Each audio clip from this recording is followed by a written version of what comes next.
தம்பி சொல்லுப்பா, உனக்கு என்ன பிரச்சனை? சாமி, ஜோசியர்னா கட்டத்தை பார்த்து தானே சொல்லுவாங்க. நீங்க என்ன கட்டமா எதையோ ஒன்று பார்த்து சொல்லிட்டு இருக்கீங்க?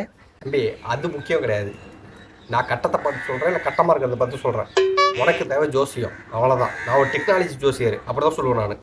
சாமி, என் ஜாதகத்தை உங்களுக்கு இன்ஸ்டாகிராமில் டிஎம்ல அனுப்பிச்சிருக்கேன். கொஞ்சம் என்னன்னு பார்த்து சொல்லுங்க சாமி. தம்பி உன் கட்டத்தை பார்க்கும்போது வாழ்க்கை ரொம்ப மட்டமாக இருக்கும் போலயே. இப்படி ஒரு ஜாதகத்தை இன்னும் 2 நாள் அனுபவத்தில் பார்த்தது இல்லை நான். சாமி, வெளில போர்டில் 2000 வருஷம் எக்ஸ்பீரியன்ஸ் எழுதிருந்தீங்க. அதை நம்பி தான் உள்ளே வர வந்தேன் நான். தம்பி 2 in the finger 4 in the hand வச்சா கூட ஊர் உனக்கு உச்சத்தில் வர மாட்டாரேப்பா. ஊர் உனக்கு 5ல் இருக்கிறா, நீ கெஞ்சலாம் உனக்கு கிடைக்க மாட்டாளேப்பா. சாமி சாமி, அப்படி சொல்லாதீங்க சாமி, மனசு கஷ்டமா இருக்கு. கொஞ்சம் நல்லா பாருங்க சாமி. தம்பி நான் சொல்லலப்பா, கட்டத்தில் அப்படி தான் இருக்கு. வேணா நீயே பார்ப்பா அந்த கட்டத்தை. சரி சாமி, அந்த டாப்பிக்கே விடுங்க. அடுத்தது வாங்க. தம்பி உங்களுக்கு 2ஆம் வீட்டு சனி 4ஆம் வீட்டு சனியை பார்க்கறனால உங்களுக்கு 8 நாளைக்கு மூக்கு சரியாக வரும். என்ன சாமி சம்பந்தம்லாம் பேசுறீங்க?